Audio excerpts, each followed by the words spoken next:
yang pertama saya ucapkan terima kasih ke Kak Gema sebagai moderator di acara ini.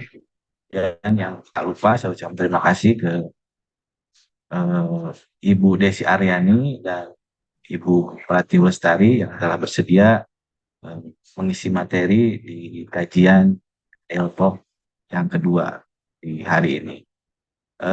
Mengenai hal ini, pembahasannya mengenai kontribusi Women in Science, ini merupakan eh, hal yang sangat penting melihat kondisi peneliti antara laki-laki dan perempuan ini masih banyaknya laki-laki. Dengan adanya ini, harapan kami ini menjadi katalisator bagi kita semua, terkhusus bagi mahasiswa untuk lebih memiliki semangat menjadi peneliti atau berharap dia bisa berkarir mendapatkan prestasi yang maksimal di dalam karirnya itu. Mungkin itu saja yang bisa saya sampaikan. Sekali lagi saya ucapkan terima kasih kepada kedua pemateri hari ini. Mungkin sekian dari saya. Bila taufiq wal hidayah. Wassalamualaikum warahmatullahi wabarakatuh. Waalaikumsalam warahmatullahi wabarakatuh. Oke, menginjak acara berikutnya pengantar materi. Jadi sebelum memasuki apa namanya pematerian oleh Ibu Desi Aryani dan Ibu Pratiwi Lestari, jadi teman-teman juga perlu disadari bahwa tokoh wanita ini di dalam sains sangat banyak ya. Beberapa di antaranya kalau teman-teman ketahui sejarah programmer pertama itu ternyata wanita. Jadi ada namanya Ada Lovelace itu dari Inggris. Jadi tercatat dia menemukan atau mungkin bersama dengan salah satu peneliti dari Inggris gitu ya, membuat bahasa pemrograman. Kemudian ada Elizabeth Anderson itu sebagai dokter resmi pertama. Kemudian ada yang di Indonesia ada Ibu Tri Mumpuni yang dia cukup ini ya terkenal sebenarnya di bidang mikrohidro. Jadi beliau atau Ibu Tri Mumpuni ini sebagai salah satu pemberdaya listrik, terutama di bidang mikrohidro. Kemudian yang terbaru atau mungkin yang dekat-dekat ini ada Ibu Adi Utarini, itu yang kemarin sempat ramai itu untuk pencegahan DBD. Jadi dengan caranya memasukkan bakteri Wolbachia ke tubuh nyamuk Aedes aegypti. Nah, banyak peneliti-peneliti wanita gitu yang punya andil dan kemudian berperan sangat penting di bidang ilmu pengetahuan. Jadi tadi sebagaimana pesan dari Pak Isan, jadi semoga juga menjadi inspirasi gitu buat teman-teman yang hadir di sini, terutama para wanita untuk terus menjadi apa ya, mungkin lokomotif peneliti wanita. Dan buat ini ada para pria juga apa namanya mungkin menjadi bahan apa ya rekomendasi mencari wanita pasangan hidupnya harus yang wah kayaknya apa namanya bisa nih menghasilkan keturunan-keturunan yang cerdas dan sebagai ilmuwan gitu ke depannya. Oke, mungkin itu pengantar sebelum kita masuk ke materi. Dan selanjutnya ini ada pematerian dari Ibu Desi Aryani. Kepada Ibu Desi Aryani dipersilahkan. Baik, terima kasih. Assalamualaikum warahmatullahi wabarakatuh. Ya, Waalaikumsalam warahmatullahi wabarakatuh. ya. Sebelumnya saya ucapkan terima kasih pada moderator Bapak Gema dan Bapak Kaprodi Pak Isan Gatot ya, dan para dosen di Unpam serta adik-adik mahasiswa yang baru hari ini kita bertemu, ini ya, dan teman-teman juga yang di sini kebetulan ada senior saya ya, Teh Tiwi. Teh Tiwi kebetulan juga Pak Gema ini kan senior saya juga, dan ada Bu Rike. Bu Rike nih dari apa nih? Dari mana Bu Rike? Apa kabar Bu Rike? Oke, saya izin share screen mungkin ya Pak Gema ya. Monggo. Ya, baik, terima kasih. Bentar.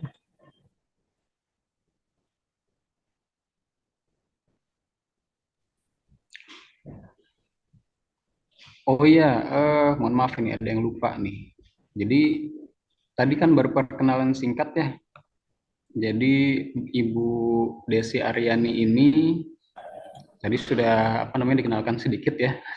Jadi beliau ini latar belakangnya eh, S1 di Biologi Unpad tahun 2008 sampai 2012. Kemudian melanjutkan studi S2 itu di MSP IPB tahun 2013 sampai 2016, dan beliau juga sebagai student exchange di Hokkaido University Japan 2015 sampai 2016. Nah, saat ini beliau menjadi dosen tetap untuk Fakultas Pertanian di Untirta untuk prodi Ilmu Perikanan 2019 sampai 2023, dan sekarang di prodi Ilmu Kelautan yang 2023 sampai sekarang. Nah, kemudian ini, wah sekarang sudah menjadi Kepala Laboratorium Bioteknologi Kelautan. Jadi baru diangkat nih 2024 sampai 2028. Selamat atas amanah barunya, Bu Desi. Kemudian beliau ini spesifik di sumber daya perairan, bidang kajiannya ini ekologi perairan, pencemaran air, kualitas air, dan yang mungkin ini yang sering saya baca juga nih di penelitian beliau ini tentang mikroplastik. Nah, oke, kepada Ibu Desi dipersilahkan. Baik, terima kasih Bapak Gema. Untuk share screen-nya sudah terlihat? Sudah, sudah. Sudah ya. Baik, ini sebetulnya udah yang dibacakan sama Pak Gema ya. Jadi izinkan saya untuk memperkenalkan diri. Saya Desi Aryani. Untuk saat ini sebetulnya untuk home base saya itu di Prodi Ilmu Perikanan ya. Tapi sekarang sedang dialih tugaskan dulu ke Ilmu Kelautan. Dan ini sampai kapannya masih belum tahu ya, sampai nanti ada dosen-dosen baru yang masuk di Prodi Ilmu Kelautan seperti itu. Tapi kalau dari bidang kajian ya, bidang kajian saya itu lebih fokusnya di MSP ya, manajemen sumber daya perairan. Itu berarti ada di Prodi Perikanan seperti itu. Nah, sebelum jauh ke sana, saya ingin memberikan kayak pengalaman gitu ya, bahwa sebetulnya kalau peran perempuan ini ya untuk saya sendiri gitu ya, saat ini menjadi ibu sekaligus menjadi istri dan juga sekarang diamanahi menjadi dosen ASN seperti itu. Nah, ini tidak terlepas lagi dari apa namanya pilihan gitu ya, pilihan hidup sebetulnya. Ada yang berniat untuk menjadi ibu rumah tangga atau yang berkarir seperti itu tergantung pada kita sendiri. Tapi karena ini adalah pilihan saya, kemudian saya harus membagi waktu ya. Kita sama-sama mempunyai waktu 24 jam seperti itu ya. Tapi dari sini peran kita pasti berbeda-beda ya. Mungkin ada yang kebanyakan di kita itu memilih karir, ada juga yang ya sudah saya di rumah saja gitu ya untuk mendidik anak segala macam gitu. Tapi terlepas dari itu, saya sendiri ya menjadi ibu itu kenapa saya memilih jadi dosen juga gitu ya. Karena untuk memberikan ilmu pengetahuan gitu ya, mengupgrade sendiri gitu ya, itu bisa saya transferkan ke anak-anak saya gitu di rumah. Kebetulan saya juga punya anak dua gitu ya, yang satu kelas 1 SD dan yang satu masih bayi gitu. Nah, kemudian peran sebagai istri juga tidak luput ya menjadi dukungan dari suami gitu ya. Karena kalau untuk karir ya harus bisa membagi waktu seperti itu. Nah, kalau dari dosen sendiri, nah ini pasti jelas ya mengajar di kampus, kemudian melakukan penelitian dan melakukan pengabdian. Karena sesuai dengan Tridharma perguruan tinggi itu kalau dosen harus melakukan pengajaran gitu ya di kelas, kemudian memberikan apa namanya penelitian, melakukan penelitian, dan selain itu kita harus melakukan pengabdian kepada masyarakat.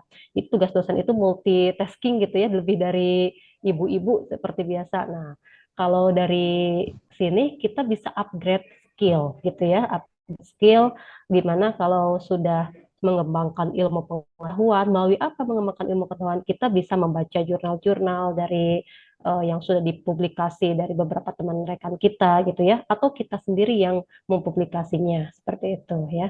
Kemudian kalau pengajaran ya, kalau saya sendiri di kelas itu biasanya suka memberikan update informasi gitu ya. Misalkan yang sekarang lagi ngehits tentang apa seperti itu ya. Kemudian saya sharing ke mahasiswa, ini ada info yang terbaru. Nanti mereka dibuat studi kasus seperti itu. Kemudian harus mencari referensi terkait dengan tema yang diberikan pada saat itu gitu ya.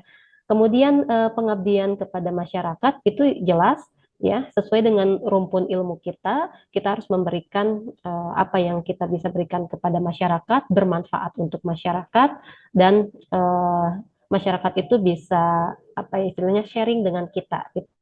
Ada feedback dari kampus dengan ke masyarakat seperti itu. Nah, baik. Nah, untuk saat ini roadmap penelitian ini ya, penelitian saya eh, pada tahun 2020 saya memulai terjun ke penelitian tentang mikroplastik gitu ya. Jadi di awal tahun 2020 saya melakukan penelitian terhadap mikroplastik terhadap ikan konsumsi air tawar.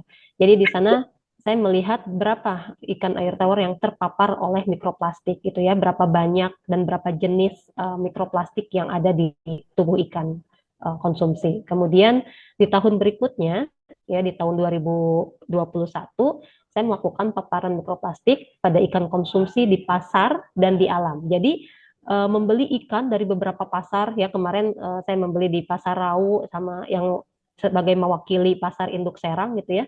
Terus membeli pasar lagi yang membeli ikan di apa namanya di pasar Cilegon. Nah, sebetulnya kegiatan berikutnya adalah di pasar daerah Tangerang dan Tangerang Selatan, tapi itu belum sampai dilakukan ya, tapi sudah kita dapatkan dari beberapa jenis ikan, ya ikan laut maupun ikan tawar, itu semuanya terpapar mikroplastik, seperti itu. Nah, di tahun berikutnya, ini belum saya lakukan yang model sebaran dan ambang batas mikroplastik pada ikan konsumsi. Nah, ini sehingga keterkaitan dari penelitian awal, kemudian sampai ke penelitian akhir ini, itu jadi berkesinambungan gitu ya. Sampai nanti ini target dan tantangan saya pribadi gitu ya, di S3 nanti sampai ke guru besar, amin gitu ya. Nah, ini akan saya telusuri, kemudian akan fokus pada kajian tentang mikroplastik. Ya, jadi tidak hanya pada ikan saja, nanti akan pada biota apa seperti bentos gitu ya, kemudian kerang-kerang gitu dan udang segala macam. Nah, mahasiswa saya sudah banyak yang melakukan apa kajian tentang mikroplastik di ikan bandeng yang kebetulan ikan bandeng ini menjadi ikan favorit di Serang gitu ya. Jadi pecak bandeng gitu ya, pindang bandeng gitu. Nah, itu apakah aman gitu ya mengkonsumsi ikan bandeng yang sudah terpapar mikroplastik seperti itu? Nah, ini yang sudah banyak dikaji oleh mahasiswa saya dan ternyata mereka mendapatkan apa namanya hasil penelitian ikan bandeng yang ada di tambak daerah Domas, Lontar gitu sudah terpapar mikroplastik seperti itu. Nah, di sini ada beberapa publikasi penelitian saya ya tentang mikroplastik dan ini sudah dipublikasikan baik di jurnal nasional dan proceeding internasional gitu ya, dari paparan mikroplastik di beberapa organ ikan nila yang pasti semua di sini tahu lah ikan nila atau pernah mengkonsumsi ikan nila gitu ya, dan itu ternyata sudah mengandung mikroplastik. Nah, bahayanya ketika mikroplastik itu ada di ikan konsumsi gitu ya, kemudian akan masuk ke dalam tubuh kita melalui rantai makanan dan kitalah sebagai top predatornya. Kita yang akan mengakumulasi mikroplastik. Sebetulnya kajian mikroplastik ini sudah banyak dilakukan gitu ya oleh beberapa peneliti, tidak hanya di Untirta, di beberapa kampus lain juga banyak, dan di BRIN mungkin juga sudah banyak, bahkan di luar negeri juga sudah banyak. Dan yang sekarang lagi hit itu bukan tentang mikroplastiknya saja, tetapi sudah ke level nanoplastik ya. Berarti itu ukurannya yang sangat lebih kecil gitu ya, sampai bisa masuk ke darah gitu ya, darah sistem sirkulasi gitu. Nah, ada beberapa penelitian juga yang menyebutkan bahwa mikroplastik juga terkandung pada air susu ibu. Nah, ini yang menjadi apa ya, perhatian khusus ya, dan saya tertarik untuk meneliti mikroplastik gitu ya. Mengapa sampai bisa dikonsumsi gitu ya, sampai apa namanya terproduksi sampai ke air susu ibu. Nah, itu kan bahaya.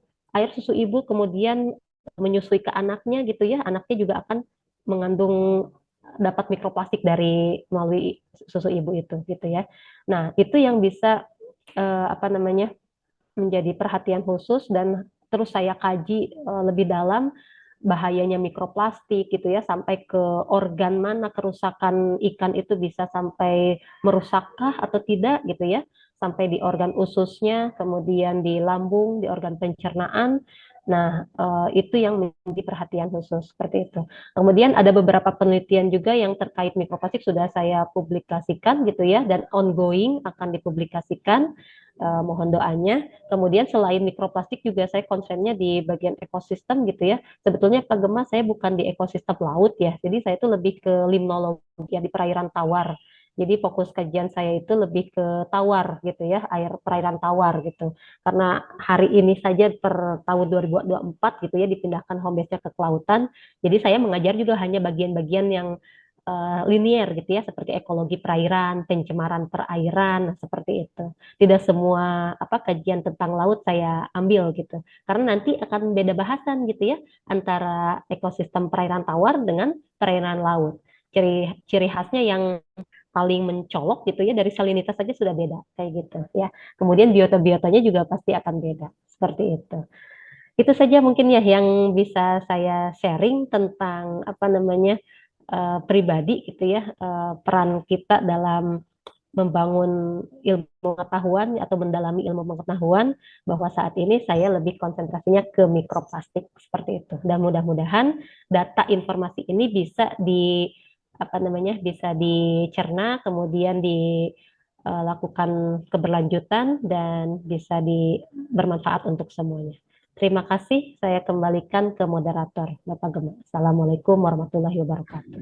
Waalaikumsalam. Masya Allah, singkat, padat. Mangga kalau ada yang mau ditanyakan nanti ada sharing Ini pertanyaannya. dikasih waktunya sebenarnya setengah jam nih. Ya kan Tapi lebih mungkin nanti banyak ke bisa waktu ininya ya, didiskusi ya. diskusi gitu. Nah, tapi mungkin bisa ini dulu di spill. Kenapa sih milih mikroplastik atau ada apa sih di mikroplastik itu gitu. Jadi kan belum belum disampaikan ya Oke, ke teman-teman. iya. Ya, jadi kalau kenapa saya tertarik mikroplastik itu yang tadi menjadi aware ya, kenapa sih mikroplastik bisa sampai masuk ke air susu ibu. Itu kan kalau sudah kita menyusui ke anak, berarti itu mikroplastik akan pindah ke anak. Nah, itu yang bisa berbahaya. Kalau sudah tubuh kita mengandung mikroplastik, itu akan lama terakumulasi, maka pencernaan kita juga akan terganggu. Bahkan beberapa penelitian itu menyebutkan kalau terlalu banyak mengkonsumsi mikroplastik itu akan merusak organ ya, organ pencernaan kita sampai ke tingkat kanker, kemudian toksik dan lain-lainnya. Seperti itu. Wah, mantap sekali penjelasannya. Jadi ini ya termasuk saya juga nih yang suka beli ikan di di pasar Ikan lama bandeng ya. nih. Kayak udah terkontaminasi. Aduh, aduh. Ya, terima kasih Ibu Desi Aryani. Dan semoga nanti bisa jadi ini ya, bahan diskusi buat teman-teman yang lain. Sebelum kita masuk ke sesi diskusi di sesi selanjutnya, sebelumnya kita akan masuk ke materi yang kedua atau share yang kedua dari Ibu Pratiwi Lestari. Kepada Ibu Pratiwi Lestari, waktu dan tempat kami persilakan. Oke, terima kasih. Sebelumnya saya ucapkan Assalamualaikum warahmatullahi wabarakatuh. Terima kasih atas kesempatan yang diberikan untuk saya, sekaligus juga sedikit ajang reuni dengan adik-adik dan rekan-rekan seperjuangan di biologi dulu ya. Selamat siang juga untuk Pak Ihsan Gatot Aji selaku Ketua Prodi Biologi. Terima kasih atas kesempatannya, Mas Gema dan Mbak Desi. Oke, untuk saya coba share screen dulu ya. Oke, sudah muncul ya? Oke, sudah muncul. Oke. Ya, untuk tema kali ini kita akan berbicara tentang contribution of women in science ya. Nah, waktu dihubungi Mas Gema, saya sangat tertarik sekali ya dengan tema ini karena memang kita seiring kemajuan zaman, kontribusi dan peran wanita di bidang ilmu pengetahuan saat ini semakin meningkat dan juga semakin dibutuhkan, tidak hanya untuk pria, wanita pun bisa berkarir sebagai ibu, sebagai istri, juga sebagai researcher ataupun peneliti. Ya, sedikit sekilas tentang biografi saya. Nama saya Pratiwi Lestari, pendidikan saya S1 Biologi Unpad. Kemudian akhirnya setelah 13 tahun saya melanjutkan studi S2. Karena memang aturan BRIN itu waktu tahun 2020 peneliti harus S2. Nah, saat ini ada aturan baru bahwa peneliti itu wajib S3. Jadi mungkin setelah ini saya akan melanjutkan sekolah lagi. Nah, buat teman-teman mahasiswa di sini yang ingin berkarir di bidang penelitian, sekolah setinggi-tingginya karena sekarang peneliti minimal harus S3 ya. Oke, saya mengawali karir saya sebagai peneliti di Kementerian Kelautan Perikanan dari tahun 2010 sampai tahun 2022. Kemudian sesuai kebijakan pemerintah bahwa semua peneliti harus bergabung ke Badan Riset dan Inovasi Nasional, maka mulai tahun 2022 hingga saat ini saya merupakan peneliti biologi di Badan Riset dan Inovasi Nasional. Untuk pengalaman di bidang penelitian, di berbagai riset, publikasi, dan kerjasama kelembagaan baik di dalam dan di luar negeri. Nah, ini sekedar introduction sebentar untuk tokoh wanita yang berkontribusi untuk Indonesia. Mungkin ada yang hafal? Ada siapa saja di sini? Boleh dijawab. Nah, ini sekilas saja beliau-beliau ini. Coba Pak Gema, Najwa Shihab. ada yang familiar? Berapa ya? Maudy Ayunda, betul. Iya, mahasiswa ada yang mau jawab. Boleh nih. Iya, saya Ibu Tasya. Oh, iya. Ini kayaknya kalau yang jawabnya lengkap dapat hadiah kali ya. Boleh, Bu. Boleh, coba. Semuanya tapi ya. Ini siapa nih, Mbak Tasya ya?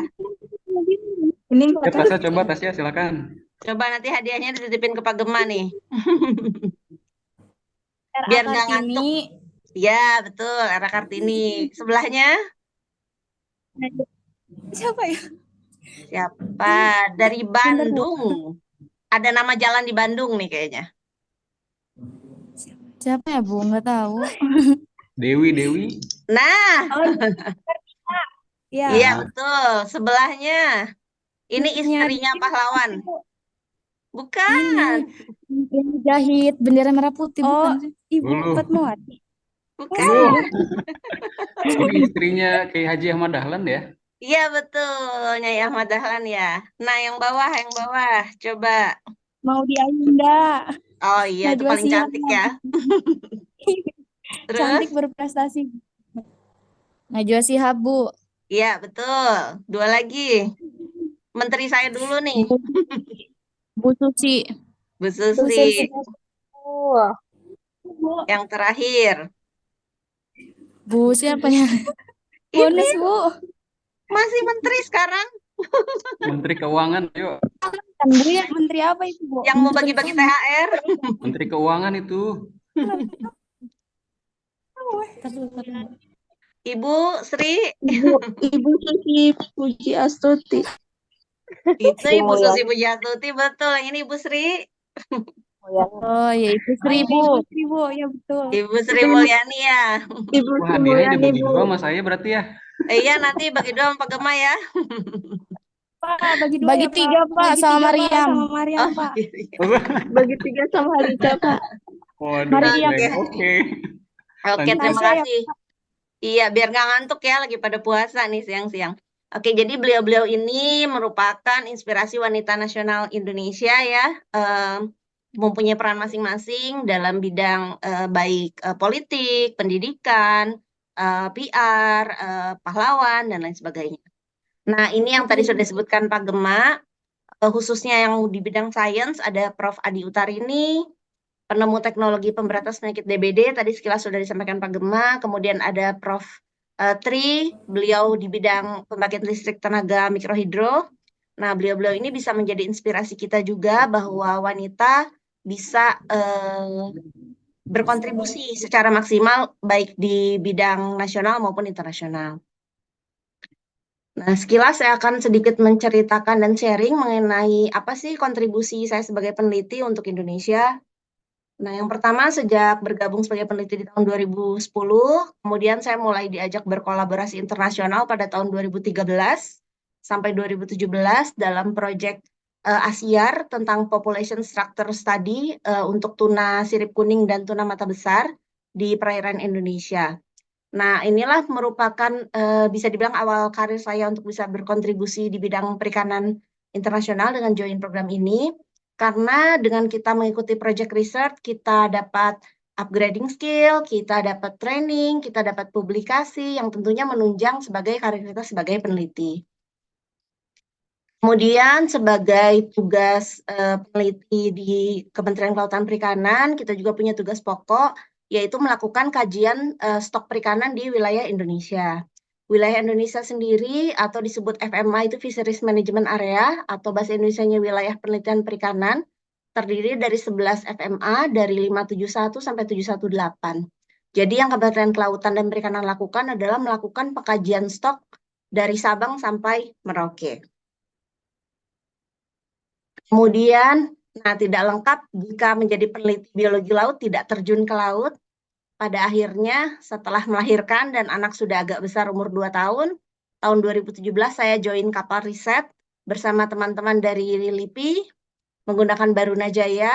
Nah, ini lumayan trip sekitar 2 bulan di Laut Cina Selatan untuk melakukan pengkajian stok. Dari sekitar 35 kru dan peneliti di kapal, wanitanya hanya 2. Seperti di foto saya dan Mbak Nova.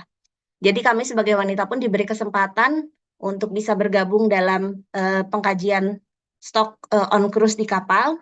Memang tidak mudah, mabuk sudah pasti, minggu pertama itu mabuk. Tapi nggak mungkin kita turun di tengah, nggak mungkin juga kapal berhenti di pinggir cuma buat turunin kita. Jadi ya sudah berusaha bertahan sampai akhirnya menikmati 2 bulan di kapal. Nah, dalam penelitian di kapal ini dilengkapi dengan laboratorium, dilengkapi dengan alat-alat penelitian yang cukup lengkap karena kapal ini milik LIPI. Kemudian pada tahun 2018 saya juga diundang oleh Interpol untuk bergabung dalam penelitian fisheries crime dan prosedur laboratoris. Seperti kita ketahui, banyak sekali maraknya pencurian ikan di Indonesia. Terkadang kita tidak bisa membuktikan saja lewat satelit ataupun lewat GPS. Terkadang para pencuri ikan mematikan VMS kapal sehingga kita nggak bisa deteksi bahwa dia memang masuk ke jalur Indonesia atau hanya sekedar lewat. Nah, penelitian mulai 2018 sampai saat ini kita mengembangkan penelitian di bidang fisheries crime, yaitu kita mencocokkan DNA yang kita temukan pada kapal ilegal dengan DNA ikan Indonesia. Apakah sama atau tidak? Sama seperti manusia ya. Ini anak kita atau bukan gitu. Nah, begitu pula dengan ikan itu bisa dilakukan seperti itu. Kemudian untuk kasus yang besar pada saat itu adalah kapal Thailand yang tertangkap di Sabang Aceh, 3.000 ton ikan, tidak mengakui bahwa mereka mencuri ikan di Indonesia, VMS kapalnya pun dimatikan. Nah, maka saat itu Menteri yang bertugas Ibu Susi meminta tim peneliti untuk terbang ke Sabang untuk membuktikan bahwa ini ikan memang punya Indonesia sehingga mereka bisa diberikan hukuman ya karena mencuri ikan. Setelah berproses kurang lebih 3 tahun dari 2015 sampai 2018 menjadi saksi ahli di pengadilan, mengetes di laboratorium, kesana kemari, akhirnya Indonesia menang. Dan kapalnya disita oleh negara, sekarang kapalnya ada di Aceh, dan akan dijadikan museum perikanan. Karena tidak mungkin ditenggelamkan, ini kapalnya cukup besar ya. Kapalnya kapasitas besar. Oke, nah metode yang kami gunakan ini adalah metode genetik ikan. Kami mencocokkan ikan, namun syaratnya untuk mencocokkan ikannya tidak boleh ikan yang bermigrasi. Jadi adalah ikan endemik atau ikan yang identik di perairan tersebut. Jadi waktu itu kita ambil ikan-ikan karang di sekitar Sabang Aceh untuk dicocokkan dengan ikan karang jenis sama yang tertangkap di kapal tersebut. Kemudian pada tahun 2019 sampai tahun 2020 saya dapat kesempatan untuk ke Hobart, Australia untuk mengembangkan upgrading skill di bidang otolit genetik dan parasit, kerjasama riset dengan CSIRO. CSIRO itu di sana seperti LIPI ya kalau di Indonesia, lembaga riset di sana. Seperti itu. Kemudian untuk population structure ikan tuna di sekarang saat ini, metode yang dikembangkan itu ada 3 ya, multi teknik. Ada genetik, ada otolit. Otolit itu tulang ikan di dekat mata ikan. Kalau di tumbuhan itu seperti garis-garis umur. Kalau kita potong batang tumbuhan ada garis-garis melingkar untuk menentukan umur tumbuhan. Begitu pula dengan ikan. Ikan punya otolit untuk menentukan umur ikan.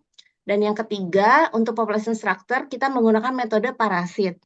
Nah, saat ini saya mengambil spesialisasi untuk parasit ikan sebagai penanda populasi. Kenapa saya ambil itu? Karena peneliti parasit ikan di Indonesia yang ke populasi bukan ke penyakit ya, itu sangat jarang sekali. Bahkan untuk wanitanya mungkin belum ada. Nah, untuk itulah kita sebagai peneliti, sebagai mahasiswa, kita juga harus pintar mencari peluang. Kira-kira di mana sih saya bisa menjadi unik, di mana sih ilmu kita bisa eh, lebih dikembangkan dan bersaing dengan keahlian kita. Nah, itu kita harus bisa membaca peluang juga. Dengan itu saya mencoba mendalami parasit sebagai penanda populasi ikan. Dan ini beberapa jurnal yang sudah terbit mengenai penelitian tersebut.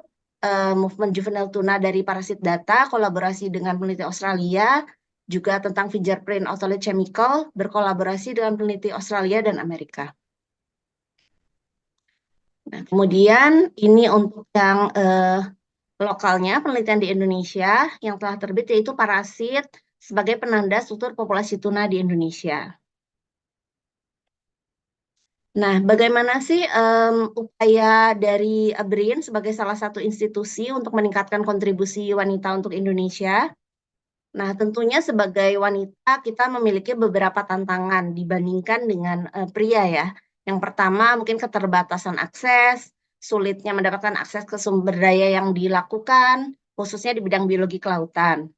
Yang kedua, tantangan budaya, masih ada yang bilang, perempuan lebih baik di rumah saja, ngurus anak, ujung-ujungnya ke dapur. Nah, itu tantangan budaya seperti itu harus kita perjuangkan, karena kita punya hak yang sama.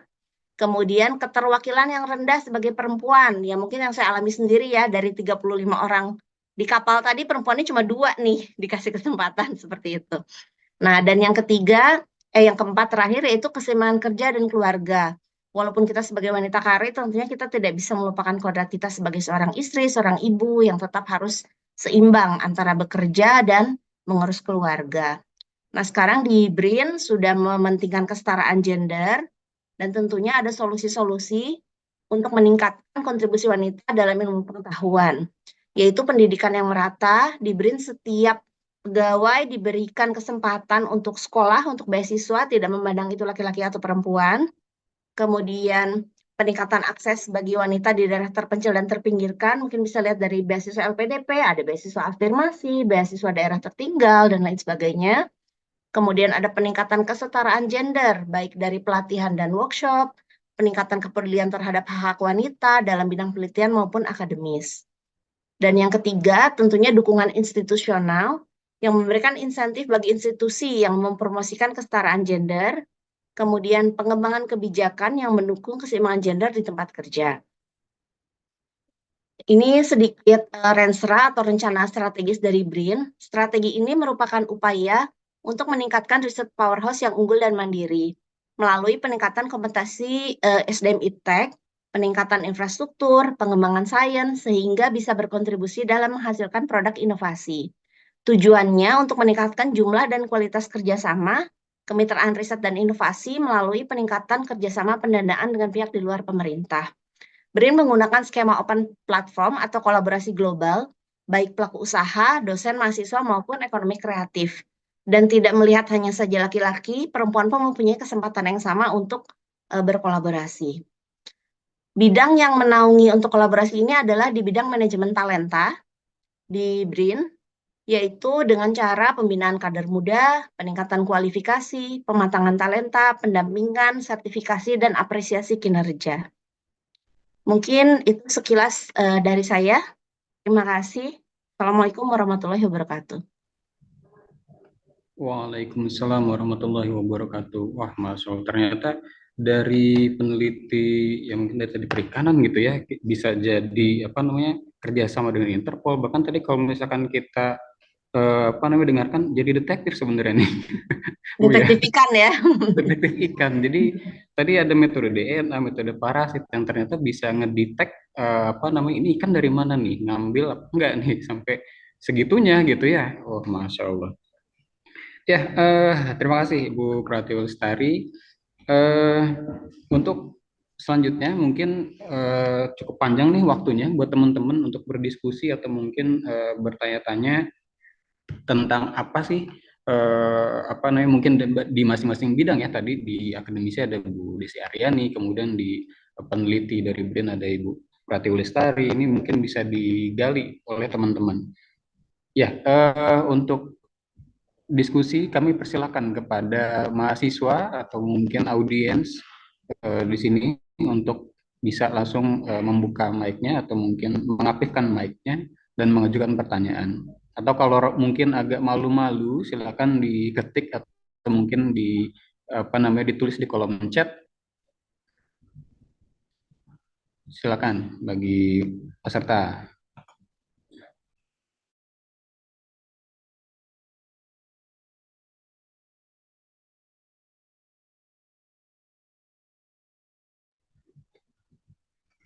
Mungkin sambil menunggu deh yang lain belum kepikiran.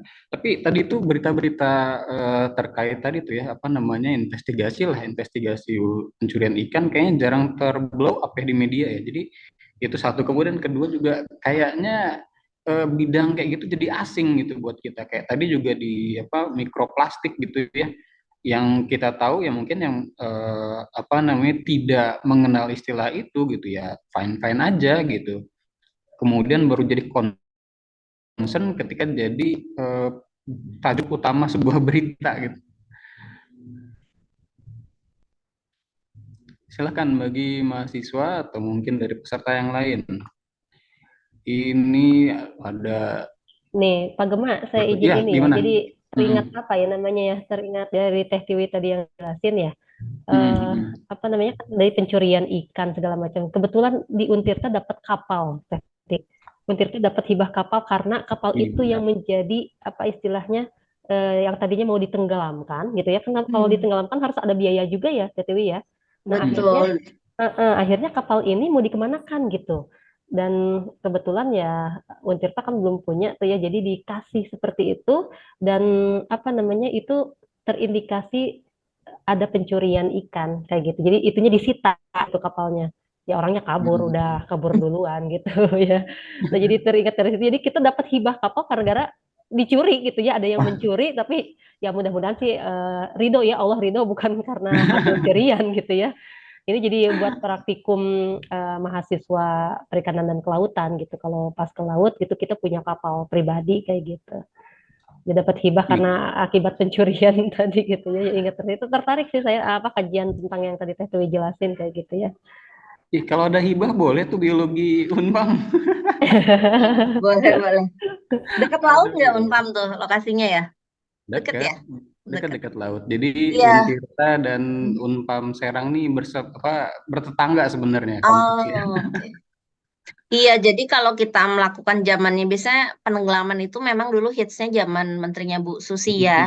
Nah, itu untuk melakukan penenggelaman tuh selain perlu biaya juga perlu kajian lingkungan karena kan kalau menenggelamkan apakah dia akan jadi masalah polusi, apakah memang jadi rumah terumbu ikan gitu. Jadi itu banyak Hmm. pertimbangan sih, tapi rata-rata kalau kapalnya masih bagus dan bisa dihibahkan untuk universitas-universitas pasti dibagikan sih. Wah, menarik tuh. Apa mungkin Cuma ada operasionalnya prosedurnya? lumayan kayaknya. Betul, operasionalnya Perawat. lumayan perawatannya iya betul. Ini kita juga belum kebayang Tetiwi apa perawatannya gimana ini pasti biayanya mahal sekali. Sedangkan kan itu di apa istilahnya jadi tanggung jawab universitas kayak gitu kan. Belum kebayang Coba sih. ajukan ke KKP kalau sekarang ya, ke Oh kayak Kementerian gitu ya. Kelautan. Betul. Proposal. Betul, Siap, betul. makasih. Makasih infonya. Oke, ini ada satu pertanyaan nih. Izin bertanya Pak Moderator, ini dari Bu Iik. Bisakah, mungkin boleh Ya, di-share pertanyaan dari si Gema ya kan. Iya kan Oh, judulnya halo tehnya nama wanita adalah Pak Oki, lingkup sains. halo Pak Nah, ya Oki. kan Setiwi Pak Oki on mic nih, Pak Oki mau nanya pembicaraan. mungkin. Oki on mic. Oke, saya lanjutkan dulu tadi pertanyaannya dari Ibu Ik. Mungkin bisa di-share pengalaman dari para narasumber. Pernahkah mengalami diskriminasi karena gender di dunia research atau di karirnya hari ini? Terlebih, marine biology dirasa bukan jadi common untuk digeluti oleh perempuan. Jadi tadi eh, cukup jarang ya. Silakan. Oke, izin menjawab dulu ya. Untuk Bu Iik nih, kalau untuk mengalami diskriminasi gender pernah dibilang pernah, terutama pada saat penelitian di laut. Mungkin konsepnya teman-teman itu bercanda ya, namanya perempuan cuma dua di kapal, namanya 2 bulan, ya udah pasti dibercandain. Bercandain dalam artian kan kita kalau di kapal itu kita ngetrol atau nurunin jaring untuk menangkap ikan itu kan 24 jam. Jadi kita bekerja shift. Nah, kita sebagai perempuan terkadang udah perempuan kalau malam tidur aja deh, laki-laki kalian bagian siang. Nah, buat kita yang sebagai peneliti merasa bahwa seharusnya tidak usah diskriminasi begitu, kita pengen diperlakukan sama sebenarnya. Dan yang kedua, kalau terutama kalau mungkin perjalanan yang jauh-jauh, dinasnya misalnya ada penelitiannya di Papua atau daerah yang agak jauh, udah deh laki-laki aja deh yang pergi, yang perempuan nggak usah. Nah, terkadang ada sih omongan-omongan seperti itu dulu ya. Cuman ya tergantung kitanya, semakin kita bisa membuktikan bahwa kita juga mampu, kita bisa berkontribusi, nah itu perlahan-perlahan mulai nggak ada sih. Tapi kalau di kerjasama internasional yang saya rasakan tidak ada diskriminasi gender. Itu lebih ke kayak teman-teman sejawat yang setengah bercanda, tapi kita anggap itu diskriminasi sebenarnya. Itu aja mungkin. Makasih. Mungkin dari Bu Desi. Kalau dari saya pribadi mungkin Bu Ika mengalami ya kalau di kampus alhamdulillah tidak ada diskriminasi gender ya. Karena kebetulan juga kalau proporsi dosen perempuan dengan laki-laki itu lebih banyak perempuan malah gitu ya. Eh, Terlihat juga dari sini nih ya, yang mahasiswa mungkin di prodi biologi lebih banyak perempuan ya dibanding laki-laki yang masuk ya. Betul Kayak gitu. sekali. Nah, dari akademisi ya maksudnya dari kampus ya, universitas, alhamdulillah tidak ada diskriminasi. Cuman kalau misalkan kayak kegiatan yang harus melibatkan ke lapangan gitu yang jauh, bukan diskriminasi ya jatuhnya, tapi lebih ke mereka lebih sayang, yang laki-laki ini lebih sayang ke yang perempuan gitu. Nggak usah, nggak apa-apa, apalagi yang punya anak gitu ya, anaknya masih bayi itu. Nah, itu sangat-sangat kita tuh sangat disayang, sangat diperhatikan seperti itu. Jadi ya sudah kita saja yang mewakili gitu, seperti itu ya. Ya alhamdulillah untuk sekarang perempuan itu bisa bersama-sama gitu ya dengan laki-laki gitu berjuang gitu seperti itu. Oke, itu dari para pemateri. Jadi terkait dengan apa namanya ya tadi ya isu kesetaraan gender lah ya. Kemudian juga tadi apakah ada perlakuan diskriminasi atau tidak ya masing-masing punya perspektifnya. Tapi tadi ada ini siapa namanya kata-kata yang selalu terngiang sama saya. Kontribusi. Ini kalau di apa dulu di S1 ini selalu ada ini kata kontribusi ini. Jadi sudah melekat kayak. Tapi dari sana alhamdulillah jadi ini loh ya, menjadi satu apa namanya pecutan terutama buat kalau saya pribadi buat saya gitu bagaimana caranya saya bisa berapa namanya ya, mungkin berkontribusi tadi ya, memberikan peran di setiap setiap bidang gitu yang saya tekuni. Nah ini eh, dari yang lain mungkin masih ada yang ingin didiskusikan dan mungkin ingin menggali lebih dalam lagi. Silahkan dari peserta.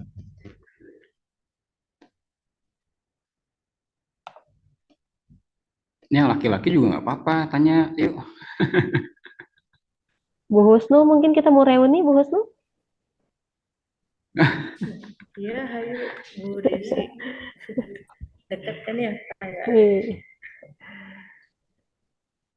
Ya, mohon izin Pak Gema, saya juga mau bertanya kayaknya ini kepada Silakan, silakan. yang luar biasa ini. Eh, Gini, mungkin saya ingin meminta tips and tricksnya mungkin ini buat mahasiswa karena di Galuh kan notabene banyak pasti perempuan ya. Dan bagaimana tips and tricksnya? Jadi paradigma di sini mungkin saya rasa masih menganggap bahwa banyak ya wanita itu karirnya mentok begitu kan. Nah, itu bagaimana tips and triknya sehingga bisa seperti ibu-ibu mau apa ini yang bisa sukses gitu di karirnya masing-masing gitu. Lalu bagi laki-laki pun kan paradigmanya masih menganggap ya yang berkarir untuk sukses tuh laki-laki gitu. Biar urusan cari uang saya aja, perempuan di rumah aja. Nah ini jangan sampai hal ini berkelanjutan gitu karena apa para angkatan muda hari ini jangan jangan sampai ada keberlanjutan berpikir itu gitu ya mohon pencerahannya, tips and triknya bukan hanya bagi kaum perempuan, tapi bagaimana kaum laki-laki ini tips and triknya memahami kapasitasnya dan apa peluang juga kesempatan bagi perempuan gitu. Baik.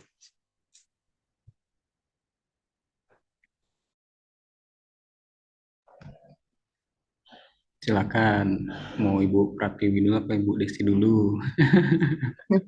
Oke, saya coba jawab dari pandangan pribadi saya ya. Untuk saya pribadi, yang pertama pastinya semua harus dikomunikasikan, baik dengan suami, dengan keluarga, karena kan itu hal yang paling utama. Saya sampai sejauh ini juga tentunya karena support dari keluarga, dari suami yang mengizinkan. Nah, kalau saya pribadi sebelum menikah sudah saya tanya, karena kebetulan suami saya sama-sama satu alma mater. Saya kan sudah bekerja dulu sebelum menikah ya kebetulan. Nanti saat menikah, saya masih boleh terus kerja nggak? Terus pekerjaan saya adalah di bidang penelitian, tentunya akan sering meninggalkan rumah, akan sering meninggalkan keluarga. Nah, itu dikomunikasikan dan disepakati dulu di awal gitu. Walaupun memang dalam seiring perjalanan ada saja yang saat sudah dapat tiket minggu depan harus pergi, anak sakit, ada yang ada itu ada dinamika itu selalu ada. Tapi ya kita namanya suami istri dan keluarga kita kerjasama dan saling memberikan pengertian. Dan tentunya sebagai seorang wanita mengembangkan pendidikan, mengembangkan skill, mengikuti berbagai workshop walaupun di tengah kesibukan itu penting sekali karena ilmu pengetahuan terus berkembang. Dan kemudian kita harus berpendapat bahwa ibu-ibu yang cerdas akan melahirkan generasi yang cerdas juga gitu. Kalau saya pendapatnya seperti itu. Jadi perempuan walaupun mungkin memilih menjadi ibu rumah tangga tetap bisa upgrading skill, ikutan seminar online atau apapun itu. Karena yang kita rasakan jika kita banyak ilmu pengetahuan banyak pula yang bisa kita ajarkan untuk anak kita gitu. Kalau bapak-bapak kan jarang bisa multitasking ya. Ya kalau kerja kerja aja gitu. Ngajarin anak jarang gitu. Nah, kalau ibu-ibu kan Ya, ya dengan betul-betul. ilmu pengetahuan yang dimiliki bisa diturunkan ke anak gitu. Itu seperti itu. Dan ya intinya sih lebih ke komunikasi dan yang kedua tentunya dukungan dari keluarga besar itu sangat penting sekali.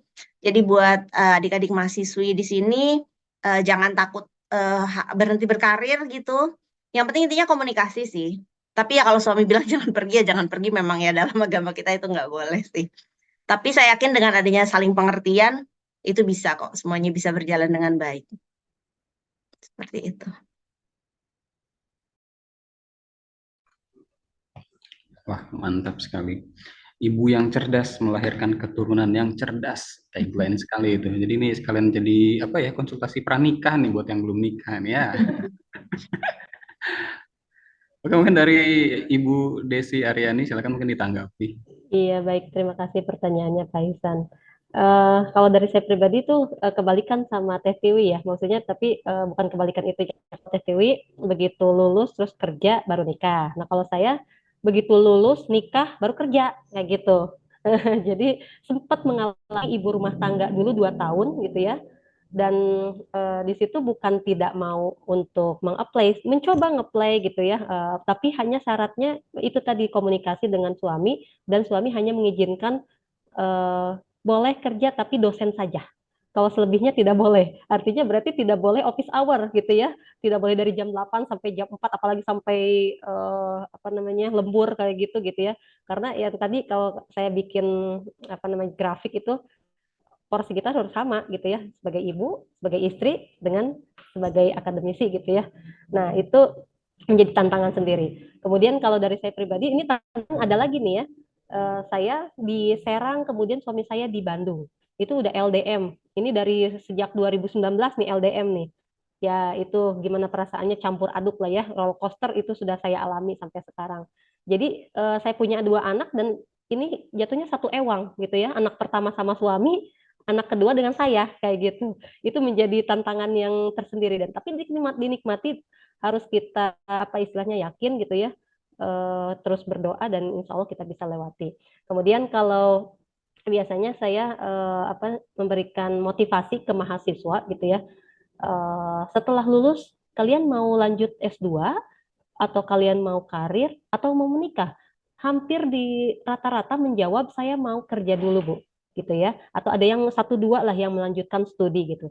Berarti dari sana kita bisa simpulkan ya jarang sekali gitu ya setelah lulus mereka langsung menjadi ibu rumah tangga, itu jarang ternyata. Tapi pada kenyataannya ya mencari pekerjaan juga sulit gitu ya. Nah, biasanya kalau dari kami gitu ya ada upaya untuk memberikan kompetensi ya, meningkatkan skill untuk mahasiswa-mahasiswa. Jadi jangan sampai ketika sudah lulus mereka juga bingung, sudah sarjana biologi ya, sarjana sains, tapi kerjanya di bank ya, sarjana sains kerjanya di mana gitu ya, udah jauh dari rumpun ilmunya. Nah, alhamdulillahnya kalau kami gitu ya, kita semua gitu sudah sesuai dengan track kita gitu ya. Nah, yang jadi khawatir itu sudah belajar biologi, sel, jaringan gitu ya, tiba-tiba menghitung uang gitu ya, akuntansi. Nah, itu yang menjadi tantangan sendiri gitu. Ya mudah-mudahan dengan adanya peningkatan kompetensi gitu ya, kemudian ke mahasiswa segala macam, itu bisa memberikan apa ya, siap untuk bekerja di bidang tersebut gitu. Saya minatnya kemana, maka ya nanti nyari pekerjaannya yang sesuai dengan itu akan lebih enak gitu pekerjaannya. Karena kalau misalkan beda bidang, ya mulai lagi dari nol gitu ya, walaupun tidak memungkiri juga bisa juga gitu ya kita bekerja di seperti itu. Cuman sayang aja udah 4 tahun menjadi tidak ada yang sia-sia sih, cuman tidak sesuai dengan ilmu yang sudah dipelajari selama 4 tahun seperti itu. Kalau untuk laki-laki ya, untuk laki-laki karena saya selalu meyakinkan gitu ya, kalau laki-laki itu menjadi tulang punggung gitu ya, menjadi tulang punggung yang mereka harus mau bekerja, entah itu mau entrepreneur gitu ya, entah mau bekerja di instansi atau di apa namanya perusahaan, yang jelas laki-laki tetap yang harus bertanggung jawab. Kalau perempuan ya ikut saja kata suami seperti itu ya. Kalau nanti kan pasti akan berumah tangga seperti itu. Ya itu mungkin Pak Gema, Pak Ihsan. Mantap. Tapi yang paling utama itu yaitu Al-Ummu Madrasatul Ula. Nah, ibu ini jadi madrasah pertama di keluarga ini. Jadi baik buruknya penerus bangsa juga ada di peran ibu. Jadi saya setuju dengan masing-masing narasumber dan juga mungkin ada beberapa pandangan bahwa perempuan itu harus cerdas, harus pintar karena dari sana akan melahirkan keturunan-keturunan yang cerdas dan semoga ini bisa jadi inspirasi nih buat teman-teman mahasiswa gitu ya, untuk yang wanita agar lebih apa namanya mau untuk apa ya mencari ilmu lebih lagi, kemudian jadi motivasi juga untuk para calon bapak gitu ya agar mencari wanita yang cerdas gitu, melahirkan keturunan yang cerdas dan insya Allah untuk kemajuan apa ya, bangsa lah kira-kira begitu. Ini alhamdulillah banyak insight baru buat saya pribadi terkait di dunia apa namanya perikanan dan kelautan ya. Dan tadi ya mohon maaf juga tadi mungkin ada yang salah sebut dari Ibu Desti ya, di limnologi lebih ininya ya, lebih cenderungnya ya untuk air tawar. Oke, bagi yang lain silakan masih ada yang mau menanggapi atau ada yang ada didiskusikan gitu. Jadi nggak perlu malu, kita ini aja apa namanya diskusi santai aja sekarang.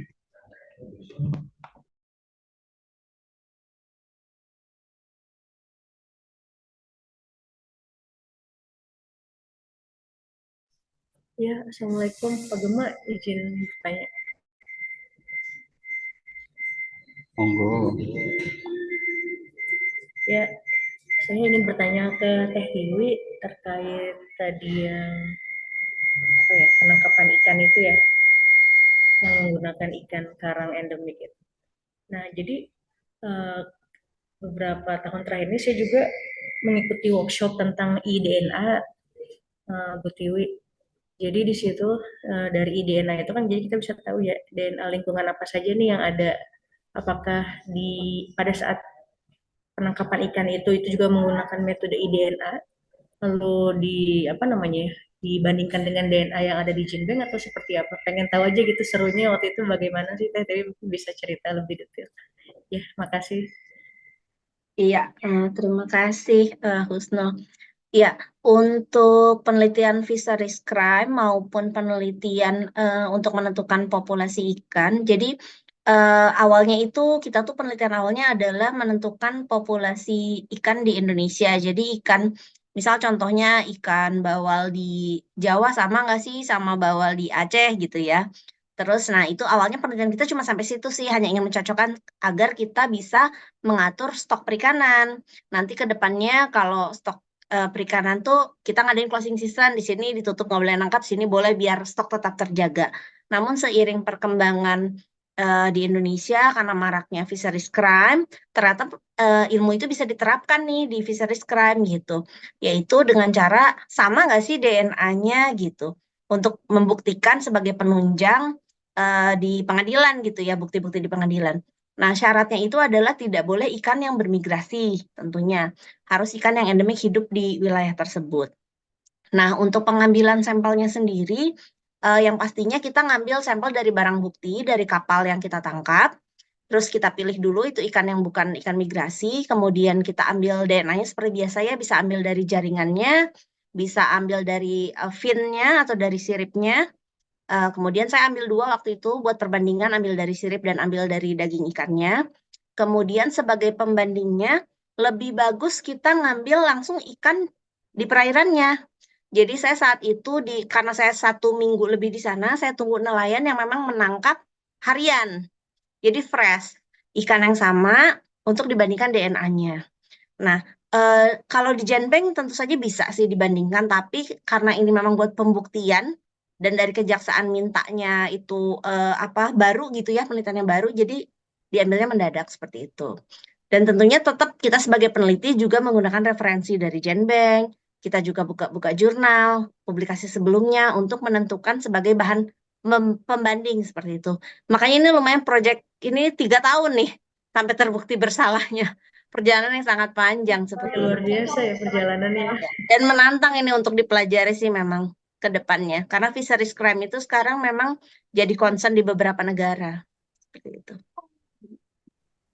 Ya, terima kasih Teh Tiwi penjelasannya. Ya, Ya, perjalanan sama-sama. 3 tahun luar biasa ya. Akhirnya tapi Indonesia menang gitu ya.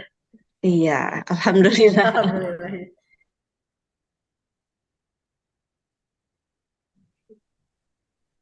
Tuh tadi yang jadi penasaran sih sebenarnya kalau saya kan zamannya Ibu Susi dulu tenggelamkan, tenggelamkan. Itu budgetnya kan gede juga ya. Tapi Betul-betul. ada apa namanya yang ya istilahnya kok sekarang lebih lebih apa ya? Tanda kutip lebih lembek gitu ya. Tidak sebagaimana dulu gitu langsung ditindak gitu.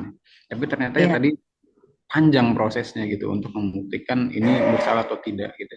Nah kalau proses hukumnya nih selanjutnya kalau di apa namanya di fisheries crime gitu setelah dibuktikan nanti mengacunya eh, kemana nih misalkan undang-undang di perikanannya kah atau mungkin nanti ada pasal berlapis dan sebagainya apa itu berlaku apa enggak?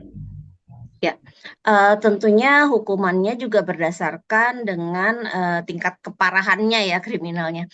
Ada beberapa nelayan yang kapal kecil yang memang terbukti secara langsung tertangkap basah lagi menangkap, nah itu biasanya langsung ditenggelamin sama Bu Susi.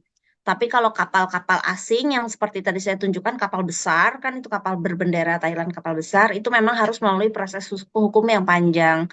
Terutama kalau tidak terbukti VMS-nya dimatikan, itu prosesnya panjang sekali. Dan mereka bisa dikenakan pasal berlapis selain dari pasal pencurian ikan, dilihat juga perizinan kapalnya. Kalau menyalahi aturan kena juga pasal perizinan, terus kena juga kapasitas kapalnya sesuai atau tidak. Karena ada yang bilang kapalnya sekian gross ton, taunya sekian. Terus, nah yang di Aceh ini kebetulan mereka mengakunya tidak memakai troll. Ya, troll itu kan yang jaring turun pakai penggaruk baja itu ditarik, gerak, terumbu karang semua keangkat.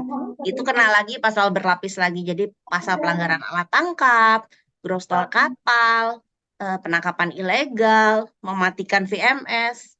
Itu pasalnya berlapis-lapis sih, tergantung ininya gitu. Tentunya yang kita terapkan undang-undang perikanan dan undang-undang keamanan laut ya. Cuma saya pastinya pasal berapa kurang paham. Itu ya, ZEE masuk juga. Iya, zona ekonomi eksklusif masuk juga. Kalau melanggar, masuk juga. Terutama waktu itu ada kasus lagi tuh, tapi bukan di Aceh ya, di daerah mana yang memang dia masuk kawasan konservasi kan. Dia mencuri ikan di kawasan konservasi. Nah, itu udah berlapis lagi pasalnya. Seperti itu. Tadi mungkin buat yang ya mungkin kami lah yang awam, VMS itu apa sih? VMS itu kalau di mobil tuh GPS. GPS. Jadi fungsinya VMS itu adalah untuk mendeteksi perjalanan kapal. Biasanya kapal-kapal lain itu dibekali dengan VMS selain yang pertama untuk jalur dia nangkepnya kemana aja, biar nggak nyasar, biar karena perizinan kapal itu kan memang harus menunjukkan VMS. Dia akan kemana sih jalurnya? Seperti nelayan Indonesia itu perusahaan-perusahaan Indonesia yang di Bitung kapal-kapal besar itu tidak boleh menyeberang WPP atau wilayah penelitian. Kalau izinnya kapal A di WPP 571 nggak boleh nyebrang tuh ke Laut Jawa ke 712 nggak boleh. Kalau izinnya 712 nggak boleh nyebrang ke 711 seperti itu. Itu memang untuk kita bikin untuk menghindari konflik antar nelayan satu. Yang kedua untuk menjaga stok perikanan juga. Jadi tidak saling tumpang tindih seperti itu. Tapi namun pada kenyataannya selalu ada pelanggaran-pelanggaran sih. Nah, itu yang perlu ditindak biasanya. Seperti itu. Nah, VMS itu biasanya jadi salah satu pembuktian nih, yang diminta alat bukti pertama VMS-nya dulu, dilihat jalurnya kemana aja. Nah, kalau itu dimatikan, itulah fungsinya peneliti, buktikan dengan DNA, seperti itu.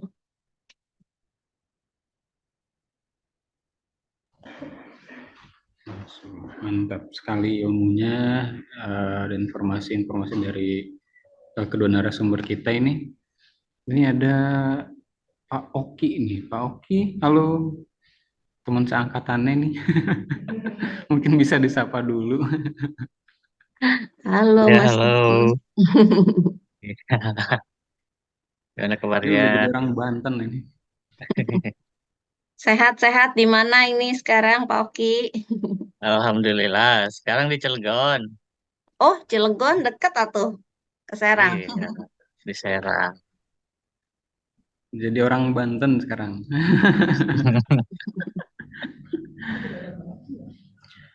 Ya, ya buat teman-teman juga nih ada Pak Oki ini. Pak Oki juga salah satu bisa dibilang pengamat pengamat burung spesifiknya gitu. Jadi beliau juga beberapa kali mungkin bekerja di bidang apa namanya lingkungan. Salah satunya tadi sebagai spesialis burung ya.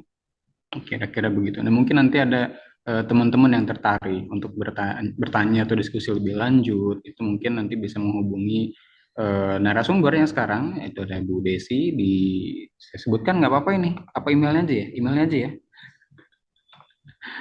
Di Mangga, email mangga. desi.aryani@untirta.ac.id itu untuk email Ibu Desi.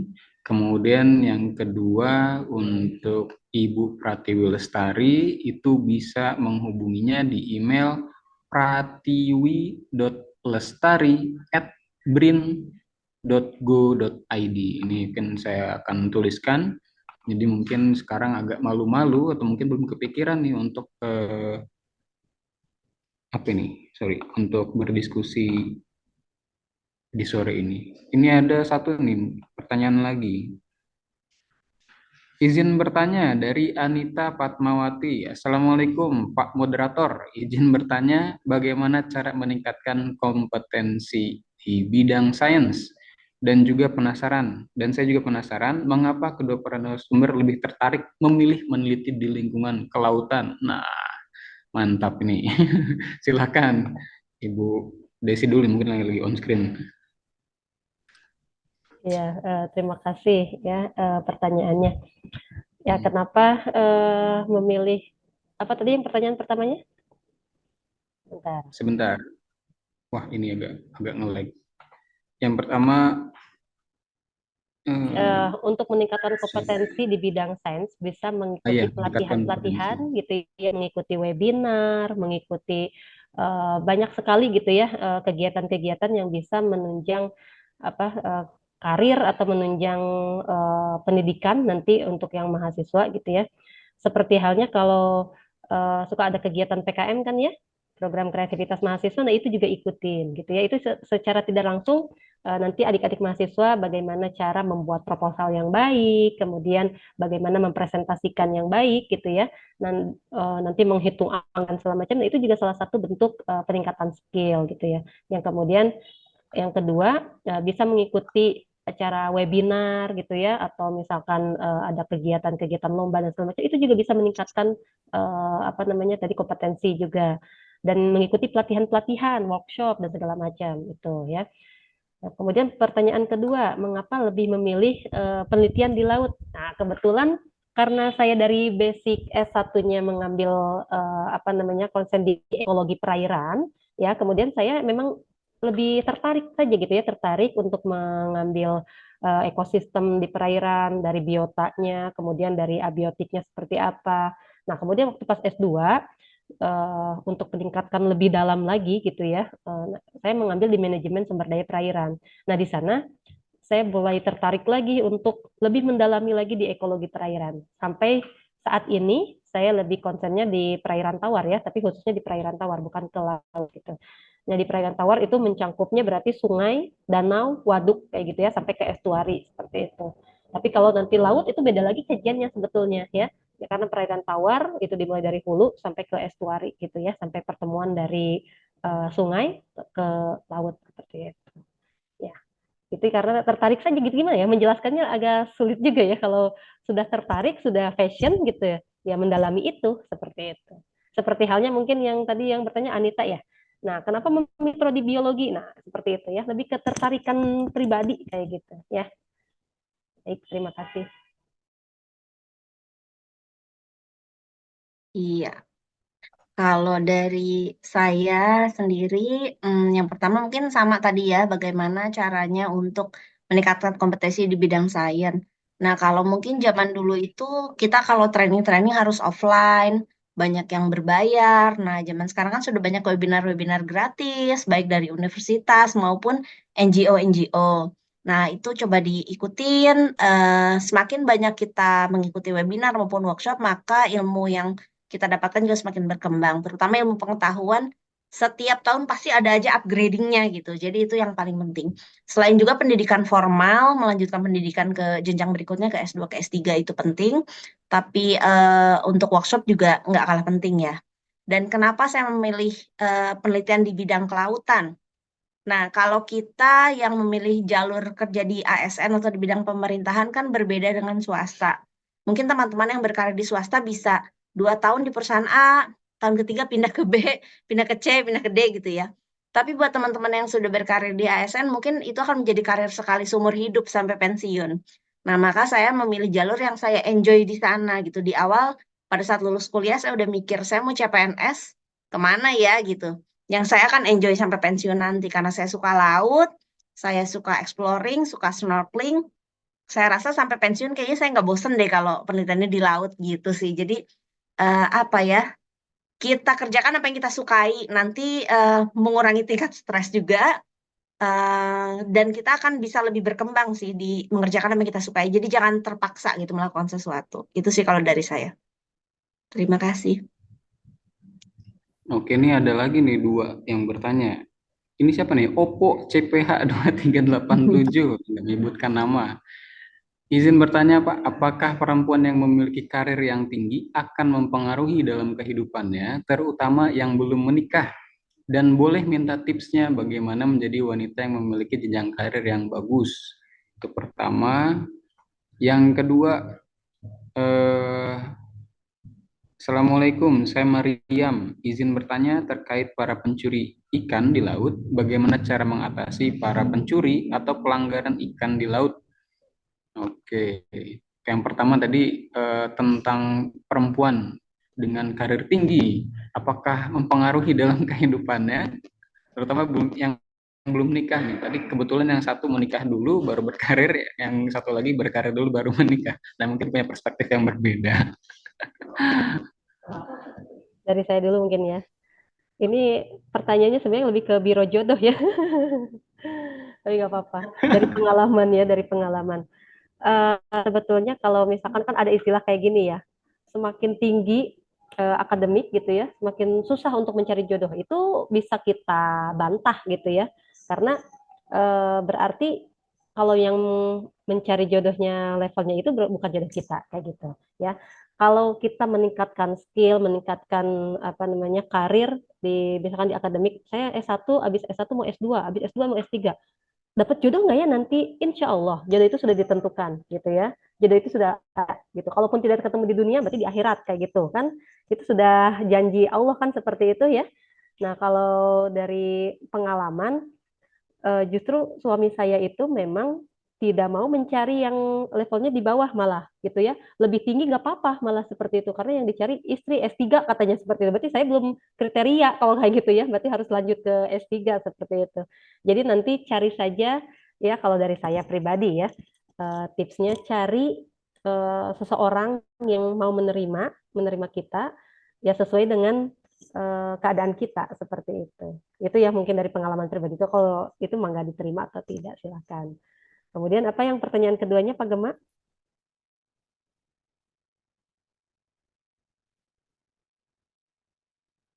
Boleh minta tips Sorry, bagaimana menjadi wanita masih di mute mic-nya. Tadi apa? Minta tips bagaimana menjadi wanita yang memiliki jenjang karir yang bagus.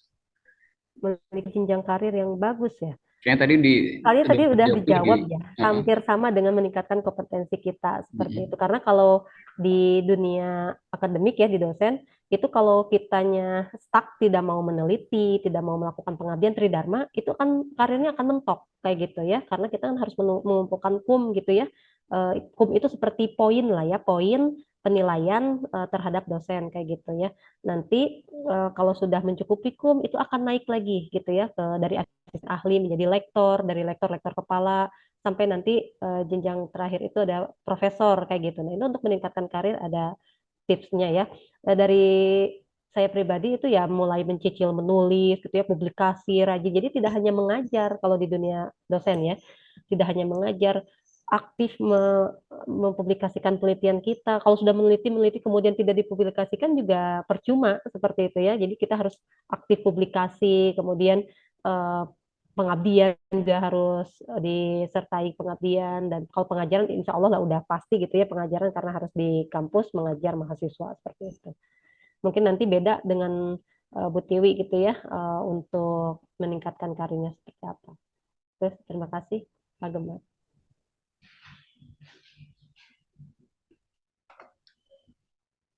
Ya. Mungkin bisa sekalian nyambung ke pertanyaan yang itu teh maaf Bu Bu Pertiwi. Jadi cara mengatasi pencuri atau pangeran ikan di laut. Iya, tentunya kalau laut kita kan sangat-sangat luas ya. Memang untuk pengawasan 24 jam di setiap senti perairan itu tentunya sulit.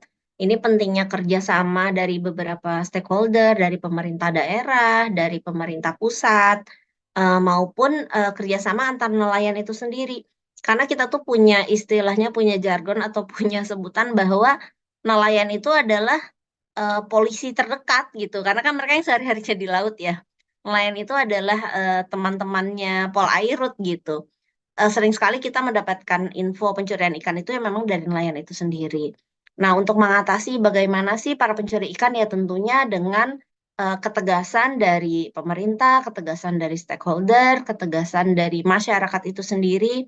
Kalau di Aceh selain punya ada Polairut, Aceh itu kan mereka punya kayak polisinya sendiri itu di laut istilahnya, punya ininya sendiri, penjaga lautnya sendiri gitu seperti itu. Dan makanya sekarang pencurian di Aceh makin berkurang dibandingkan daerah-daerah lainnya gitu.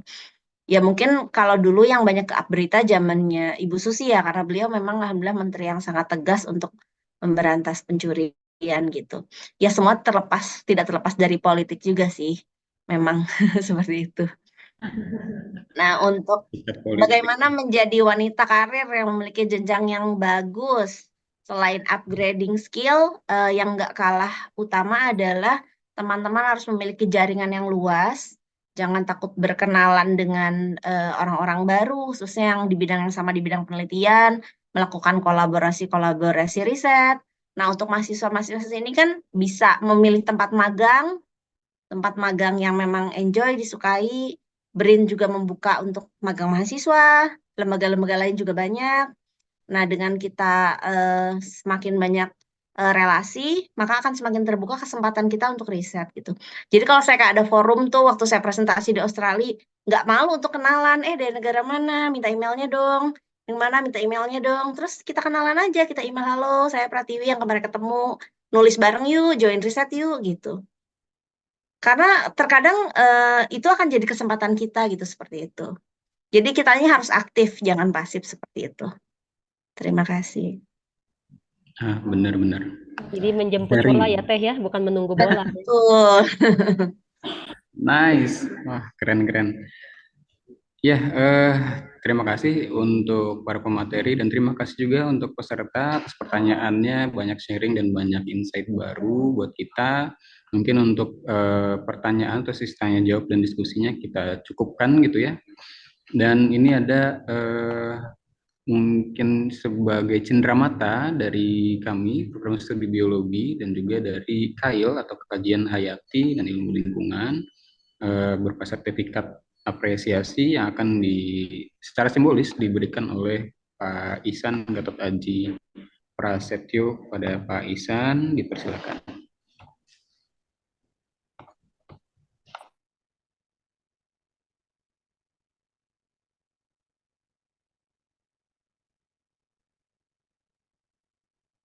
Ya, baik. Eh,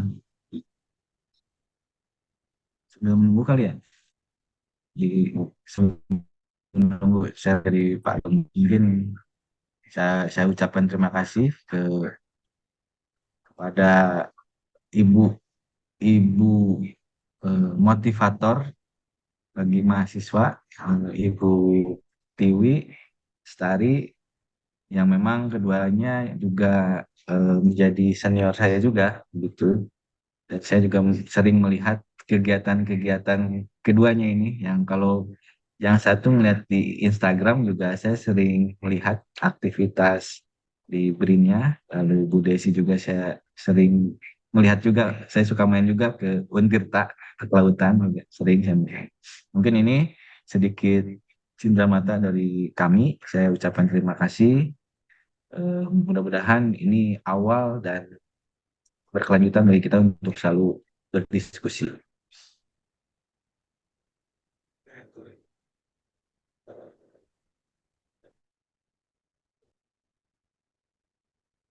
Terima kasih Pak Ihsan.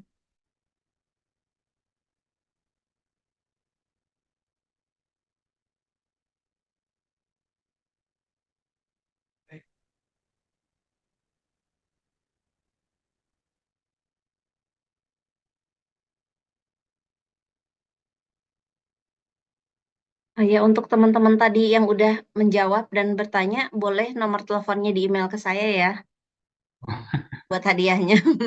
Oh alah, mau semua atau dipilih aja nih? Semuanya gak apa-apa. Widih, Prodi dapat nggak ya? Boleh lah, kan kesetaraan ya. Waduh, Masya Nanti Allah. lewat Pak Gema ya, Oke siap, tadi ada di 3 list nama-namanya. 4 orang penanya.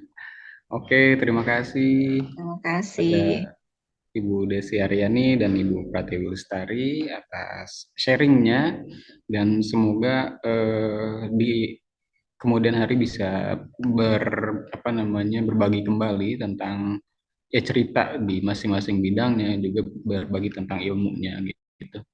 Dan juga semoga menjadi inspirasi buat teman-teman semua, tidak hanya sebagai wanita, juga buat para pria gitu ya, agar ya tadi kita masing-masing punya kontribusi, punya perannya masing-masing gitu. Tinggal bagaimana kita mencari celah untuk ngambil mana nih peran yang bisa kita lakukan, terutama di dunia sains gitu. Dan mungkin jadi tagline kita sekarang tadi, al-ummu madrasatul ula. Jadi ini ibu-ibu menjadi tokoh penting atau peran penting dalam melahirkan generasi-generasi cerdas untuk masa yang akan datang. Ya, terima kasih sekali lagi untuk semuanya. Mari kita menutup kegiatan ini dengan membaca hamdalah. Alhamdulillahirrahmanirrahim. Amin. Oke, sekali lagi terima kasih untuk semuanya. Mari kita akhiri pertemuan kita hari ini dan semoga kita bisa bertemu lagi di kesempatan berikutnya. Assalamualaikum warahmatullahi wabarakatuh. Waalaikumsalam. Waalaikumsalam. Sehat semua, sukses. Bye. Assalamualaikum. Amin. Terima Waalaikumsalam. kasih. Assalamualaikum. Ya, Wabarakatuh. Teh Tiwi sama Teh Desi atur nuhun. Atur nuhun semua. Terima kasih, Ibnu.